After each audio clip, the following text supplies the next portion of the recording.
reserve in your currency. Splurging millions buying houses like Monopoly. Hey guys and girls, welcome to the second episode of the No BS with Birchy podcast. I'm your host, Nathan Birch, and this is a show unraveling the truth to the facade of the 21st century. We're now exiting the Matrix and waking up to motherfucking reality. Reality is amazing.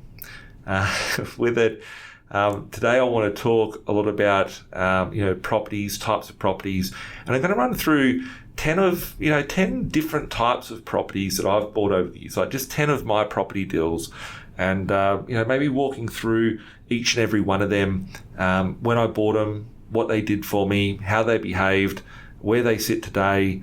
Most people look at as a property investing journey that the property is the destination, but in reality, I look at property very differently to almost everybody out there in the industry and all the people talking about property. I look at property as purely the vehicle to get me from where I am to where I want to be in the future. And obviously over almost 20 years, probably 17, 18 years now that I've been buying properties, certainly things have changed dramatically over the years. I never thought that I'd get to 230 properties in my portfolio when I first started. I thought it would be impossible to get to 10. But I had a strategy, kept pushing forward and constantly evolved to get me to where I am today. And I know in 5, 10, 15 years' time, it will be very different. However, the fundamentals have remained the same throughout the years. For those who've been watching and listening for a long while, and with all the stuff that I've been putting out for the last 12 years, I've been talking about the 3 things on buying properties. You want to buy them below market value, have upside for capital growth, and have a strong cash flow. It must tick all those boxes, otherwise I will not do the deal. But over the years, these properties, sometimes I see people and they go, nah, I won't buy this property because X, Y, Z. I won't buy a unit because, it has a strata fee. I won't buy, this house because it's not in the location I would live. And all those emotional things sort of get people killed and hurt them financially. Whenever I do, property transactions, I look at them logically. I look at them, just like a business. I treat it like my property portfolio like a business, and everything needs to be done from facts, figures, and numbers. So purely when I'm assessing a deal, I want to look at, how's this property? What is the risk that it's bringing to the table? How can I minimize that risk? How does this help me get to where I want to be tomorrow? And crucially, what's the opportunity cost? If I do this deal, how's it going to hurt me doing the next one? Or how's it going to help me get closer to my goals by helping me get the next one? So most people look at, what property they can buy today, what property they can buy tomorrow. But I'm looking at, I don't care about the property today. I want to know about the next 2 properties after that. How will this property help me get to them? So I'm going to jump straight into it. Going to talk about some of the properties that I've bought over the years, some of the numbers on them, where they were when I bought them, where they are now, and how the numbers are stacked up. So looking at the first one that I want to talk about today is a 3-bedroom house in Western Sydney. I bought it for $246,000. It's a 3-bedroom house. I still own the property today. It's probably worth about $750,000. It's a brick house, 2-story. I've chopped off the backyard maybe about a year ago and thought, maybe I'll put a secondary dwelling in there, but I just haven't gotten around to it. I see so many people that go, you've got to buy a house. The house is the land's what goes up. A unit won't go up, etc.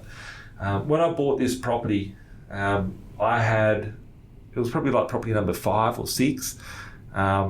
I got up to about 7 properties and they're all houses. I was told houses are the things that go up, the land appreciates, the building depreciates, and we need to focus on that. And I went with that belief system until I realized that I couldn't buy any more property. So at this property, I couldn't buy anything else. And I went back to my broker at the time. I went to the bank. The bank said, no, we can't help you. I went to a broker. The broker said they could help me.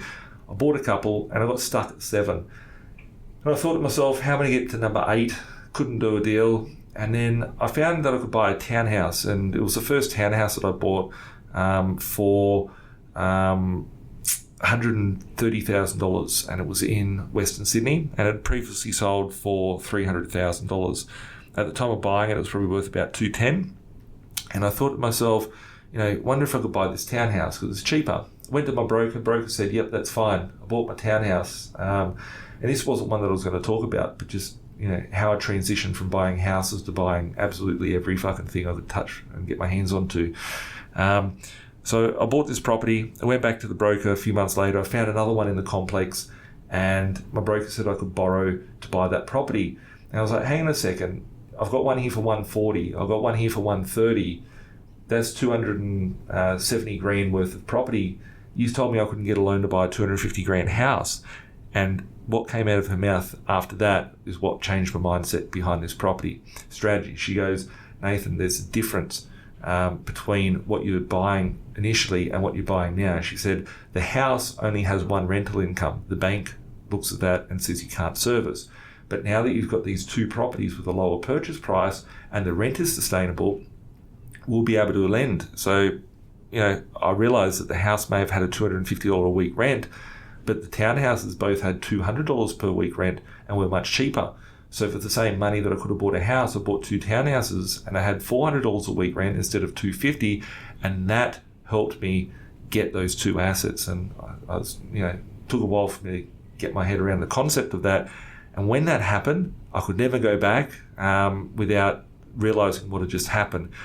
And from there on, my portfolio was based on what does the bank require from me and how can I keep getting loans from the bank and how can I keep purchasing property. So my first property that I wanted to talk about was that one in Western Sydney. I've given you a little secondary and third one there, which was some little townhouses that I bought.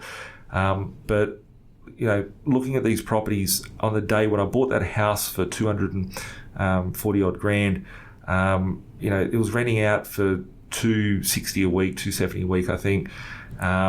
It was valued. I didn't even look at, revaluing properties back then. I was just saving deposits. I didn't even know what equity was at that point, but it was below market value. It's probably worth around the 300 grand. And that was just based on recent properties and other properties on the market at the time. And now it would be worth around that 700 to 750. I still own it. It's performed well. People said I was crazy for buying these cheap houses in Western Sydney all these years ago. And, that's tripled its value. I probably put sort of 40 grand, 50 grand into the property as a deposit. And, that property's gone up from the 50 grand I put in to probably 500 grand in growth. If we go and take a look at this second property I want to talk to you about today, I purchased this property in Southwestern Sydney. And it was after I realised that I didn't have to just buy houses, that I could buy any sort of property. The property that I want to talk about is a one-bedroom unit that I bought in Sydney for $106,000. $106,000 for a one-bedroom unit. I went into this property. It was the worst property I'd ever been into. It was disgusting. Around it looked a bit rough. But 106 grand, I'd seen other properties were selling for 150, 170, and I just thought it was too cheap to leave there, and I had to buy the thing. So I bought it. I still own it today. It's worth around $350,000. It's in Fairfield in southwestern Sydney. $106,000, very, very cheap. So it's gone up triple. If I wanted to pull equity out of that, I've got a lot of equity that I can pull out and dump into other sort of assets. So it's had good, strong growth. That just goes to show that units do go up as well if you buy them well. In some instances, they could have had more percentage of growth. And like this one here, I think I bought it in 2008, so it's probably like 13 years ago. In 13 years, it's tripled and a bit in value. Would a house have tripled in value in Sydney? There's things you need to look at. Third property I want to talk about today is a unit I bought as a part of a bulk deal. It was a bank repo sale. The bank repo sale, I bought this property for $135,000. It was only 10 years old. I sold this property and, I didn't want to sell it, but I sold it at one point because I needed some capital. And I sold it for $400,000. So a one-bedroom unit. This was on the central coast of New South Wales in a suburb called The Entrance. Everything there now is sort of 500 plus for a unit. But I bought this thing for 135 grand. Sold it for 400 odd thousand. It was renting for about $350 per week. might be renting for $400 now if I still owned it. But I sold that thing because I needed some cash, and it enabled me to do some other sort of properties. But, there we go, another property in Sydney. Looking at, some of the other properties that I bought a little bit further on in my journey, I thought I had to get a little bit more creative. So when I quit my job back in 2009, I had sort of 18, 20 sort of properties in my portfolio at that point in time, producing me a positive cash flow. Everyone thought I was crazy. And we were in a recession. Back in 2009, we'd experienced a GFC. Most of my colleagues were, fearing their job and job security. And then I wanted to quit my job. I quit my job. But before I did that, I had some equity, and I went out and bought about 5 or 6 little houses that were damaged, that were in regional parts of Australia. This was a different type of property. I never bought anything regional. I never bought anything that had been completely vandalised. But I thought, if I could go and buy one of these properties for, some of them were like $8,500. There was 2 that I bought for $8,500. There was some that I bought for $20,000 and $30,000, and I thought if I could just spend a couple of bucks on a renovation, these things were like really trash. Like, I'd never been anywhere like this. If I was to have my time again, I probably would never have touched these properties moving forward, but I did them because that's what I needed to do on the day. So by no means do I do renovations anymore. By no means do I go buy those little cheapies like that anymore. They don't really exist. They didn't exist in the day, but I found them. So looking at those properties that I purchased at that point in time, I was going around and I thought, if I could just buy a property for, let's call it 10 grand, 8.5, 10 grand, 10 grand for purchase, and then a $40,000 for a reno, there's 50 grand. These things were worth 150,000. So I thought, if I could buy a property and get it done for 50 grand and then go and sell the property for 150 grand, I could triple my money.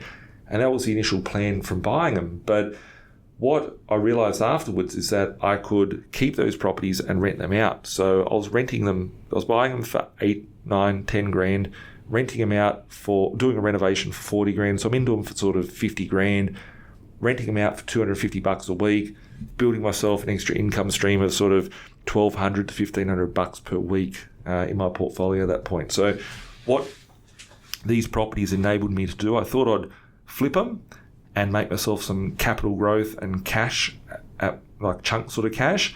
However, what I realised is that they served an alternative purpose. And what the purpose of them was to do was to boost my income for the banks to lend me more money. So it's not about necessarily buying the property as a destination to get to, but it's using that property as a vehicle to get you to where you want to be, and understanding how the banks work so you can get the banks to lend you so you can go on and reach your goals. So I did sort of like about 6 regional ones. Then I started going back to the capital cities and buying sort of in Western Sydney houses for like 150 grand, 120 grand that were burnt out and kicked in, renovating them and selling them and making lots and lots of money from doing so, like 100 grand on each deal. That all enabled me to do certain things at the time. So when I quit my job, I was big for cash flow. I wanted to get lots of cash flow coming through. I went on and bought, some other sort of property. So property number 5 that I want to talk about is a block of units that I bought. I bought 3 blocks of units in one regional town. I bought them for $200,000. So one was 240, one was 205. And I think there was another one for like 197,000 at the time. But I bought a few blocks of units. They were all around the 200,000, and they were renting for $50,000 per year. They were in little rough areas, but the rental return was so strong that I could use that cash flow to live on, as well as being able to service for more loans to get bigger sort of assets. So at different phases in my portfolio, I've needed equity, I've needed capital, and I've needed cash flow. So it's important to have a balanced portfolio and working backwards to see, what do I need today? What is it that's going to get me to the next part of my journey? Do I need equity to buy more? Do I need cash flow to be able to service the banks? Do I need cash flow for lifestyle? Ultimately navigating through different sort of problems that you face with. A lot of people get told they can't do much and then they just leave it at that, and then they don't go out and purchase anything else, and that's the end of their goals and their dreams. how can you keep pushing yourself to get closer and closer to your goals? So property number, I think it'd be property number like sort of 30 or 40. I bought a little unit, one of the cheapest units that I bought, so I'm going to use this as property number 6 as an example today, was a $20,000 unit that I purchased. Previous sales in the complex were $100,000 and $120,000, and I bought this thing specifically from a cash flow perspective. And I thought if someone was silly enough to buy this beforehand for over $100,000, all I got to do was buy it for 20 today, drag it through a market cycle, and flog it off later. That's before I even realised what Bitcoin was. But $20,000 to buy a property, very, very cheap. Those things today in the market are selling for like $80,000 to $100,000, and they rent for about $250 today. For me, I bought them. I kept them for a while, collected the cash flow. Because I bought them cash, I needed cash at different points, so I decided to sell them off. I sold mine off for like $55,000, $60,000 at the time of selling them. So, they serve their purpose. They've gone up a lot in value. Some of these things that I've talked about so far are houses. Some of them are units. Some of them are townhouses. But ultimately, they've all served a purpose to get to the position of where I'm at today. Property number 7. I want to talk about, and that property number 7 that was my first principal place of residence. Actually, I was at about 140 properties or something at the time, and it was 5 acres in northwestern Sydney. The property I still own, it's probably worth about $4 million just for a block of land. I bought it for $1.19 million, and I remember at the time that I bought this property, I was like, how am I going to afford it? What am I going to do? What if this happens? What if that happens? I currently rent this property and it's cash flow positive. It has a pretty small loan on it considering what it's worth. Rents out for sort of $60,000 a year, $65,000 a year. And it's 5 acres. My plan for that property is to keep holding on to it. Developers are about to come through the area, and I think we could probably put about 40 houses on it, chop it into 40 blocks of land. So the average house and land package in the area sells for sort of 1.2 to 1.4 million. So if I had 40 of them on there, it's probably about $50-60 million that I could realise from building 40 to 50 houses, or 40 houses on there, sorry. So yeah, with that one there, I utilised. When I bought that, I sold my first house that I ever bought, which was out in Western Sydney once again. And I took the profit. It was about $200,000 at the time that I sold it. If I hadn't have sold the property, it would probably be worth $400,000-500,000 in capital that I would have had. But I sold it, and I used the profit from that to buy my first principal place of residence. And I don't regret it. I wish I still had my first place that I ever bought, but I sold it. And it served its purpose to get me to that sort of property as well. Looking at my portfolio, these properties aren't in any specific order as to when I bought them or whatnot, but these have been, up until now, what I've talked about have been like houses, units, just residential properties. Some have been in really bad areas, some have been in really good areas. These positive cash flow properties that I've purchased and accumulated along the way, I got those properties to get myself into a position where I could buy the big chunky stuff. So some people say it's a little bit like playing Monopoly, which I'm going to talk to you guys about shortly, because there's some things that I bought recently which are really very much like Monopoly. But currently, looking at the acreages that I've got, I wouldn't have been able to buy a lot of these acreage properties and the large land holdings if I didn't have a solid foundation property portfolio. So I currently have, as I said, number 7 there was that 5 acres in northwestern Sydney. Currently, I've got over 200,000 square metres of land in northwestern Sydney, which I'm planning to develop as the next phase. So probably when I'm in my 40s, you'll see Birchy as the developer building all these housing estates on land that he bought really cheap years prior. But I couldn't have bought these big land holdings straight up because I didn't have the cash flow coming through. So I built up a cash flow portfolio to buy these large land holdings, and that's enabled me to go and do those things. So looking at property number 8, Property number 8 is a property I got very, very cheap. It is a 36-room motel, and it is in Western Sydney. far western Sydney. And this property would probably be worth $4 to $5 million today. I bought it for $1.665 million. The reason why I got it so cheap, there's about sort of, the units were, there's 36 units in there, 1.6, so it's about 40,000, 30,000, 40,000 per unit. I bought it so cheap because no one else could get a loan for it, because it wasn't run as a motel. So the owners of the motel that were looking at for a motel couldn't afford to buy it or get a loan, and people couldn't afford to buy it as a property because they couldn't get a loan for it. So I had to go and buy it cash. And how would, I think it was maybe 26 at the time, 27 at the time, maybe 28. I'm getting old now.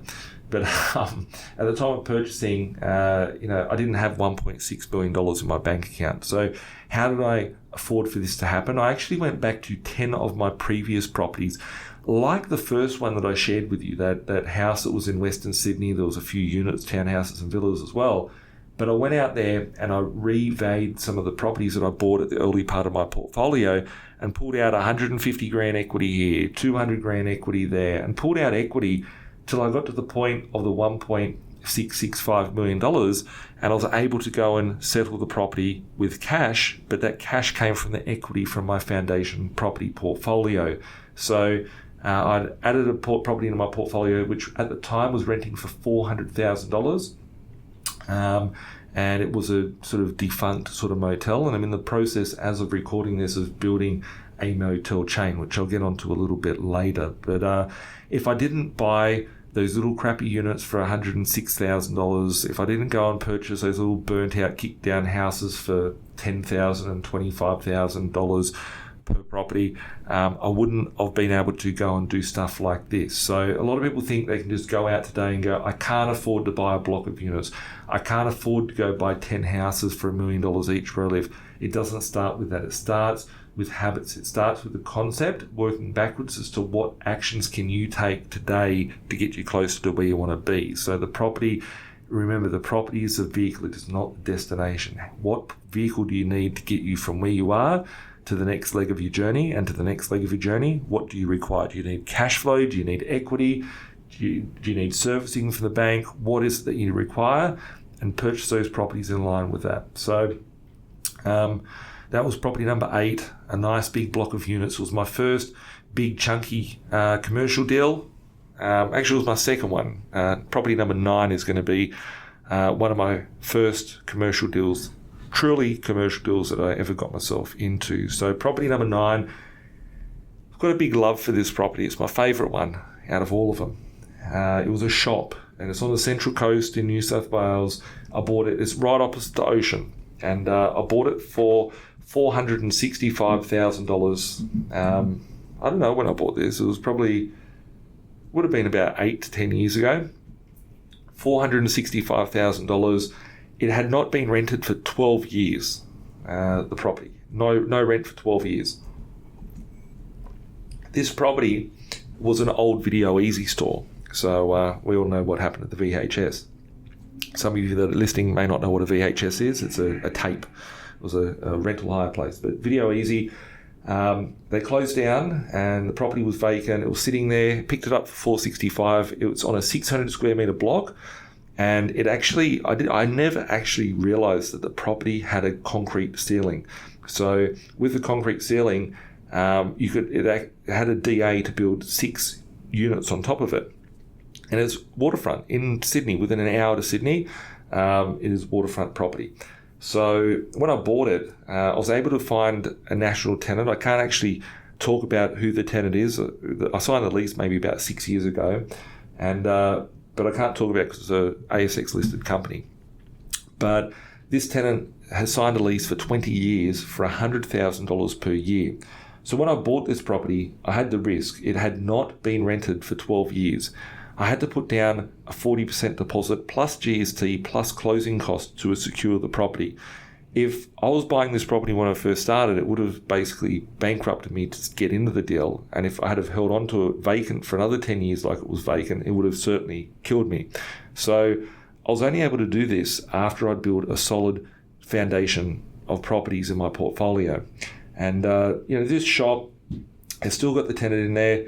I think it was vacant for maybe 3 years or 4 years of my holding it. They're up to about their 5th year in the lease now. So still got another 15 years left of the lease. And they're paying $100,000 a year in advance every year. It's an ASX blue chip listed ASX 200 company. And they liked the property. They couldn't find anything else because they needed it for a specific facility because it had a concrete walls and it had a concrete roof on it and it was secure for what they needed. So that thing there gives me 20% return every year, year in, year out. I've never spoken to them. I just send them an invoice once a year and it's a really sick deal. So on that one there, I wouldn't have been able to buy that property if I didn't have a very good, solid foundation portfolio to work from. So that's property number 9 that I wanted to share with you guys today. When I look at that, I bought it for $465. At the time of buying, there was 2 blocks of land next door to it, and the blocks of land each were the same size, and they were selling for $650,000 each. So I was buying it $200,000 below the comparable sales next door. Plus, it had a very good, solid, structured building on it. So it was just such a great buy.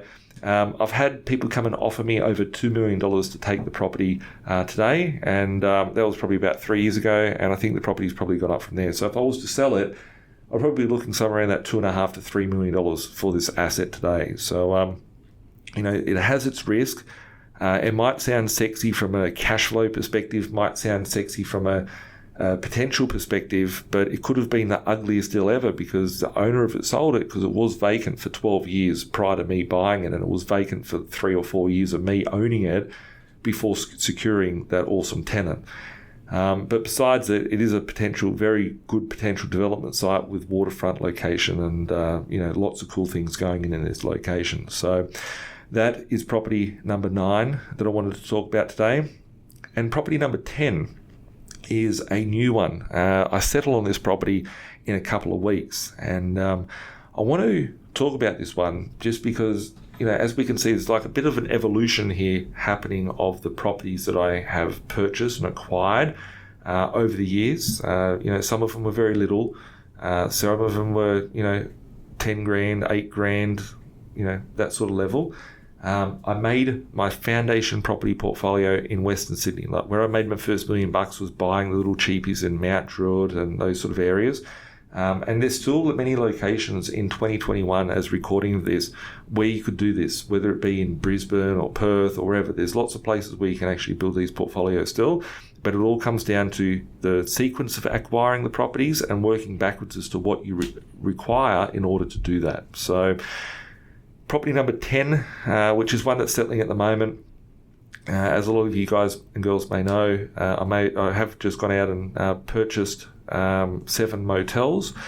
So it really is a monopoly board. And I went and bought this motel that I'm going to talk about is in far north Queensland. I bought it for $700,000. It's 32 unit motel plus a 2-bedroom manager's unit. So you've got 33 residences there, and a purchase price of $700,000. So that's almost $20,000 per unit that I'm purchasing them for.